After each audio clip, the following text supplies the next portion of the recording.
Afrika Kusini wamepata ushindi katika mchezo wa kwanza dhidi ya timu ya taifa ya Angola, mchezo ambao ulimalizika kwa Afrika Kusini kupata ushindi wa magoli 2-1.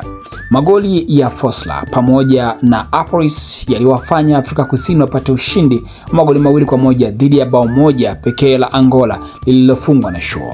Katika mchezo huo Afrika Kusini walitangulia kwa bao la utangulizi kabla ya timu ya taifa ya Angola kusawazisha, na kisha baadaye Afrika Kusini wakaandika bao la pili na la ushindi katika mchezo huo.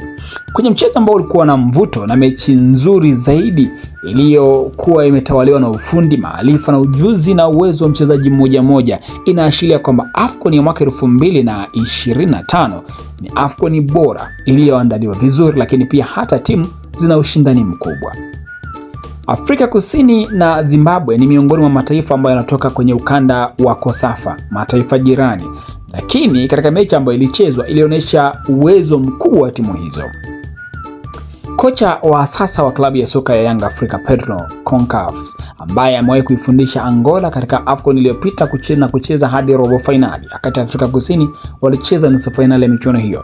Kabla ya mchezo alisema kwamba Afrika Kusini wana timu bora zaidi kwa sasa na wamejiandaa vya kutosha, akizungumzia pia kwamba ni mwalimu aliyenaye, ni mwalimu aliyekaa kwenye timu hiyo kwa muda mrefu, hivyo wana nafasi ya kufanya vizuri zaidi.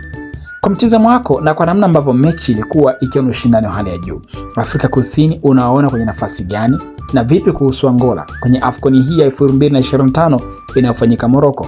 Tuandikie mtazamo wako. Hii ni Travo TV. Mimi ni Mbushi Kodasa.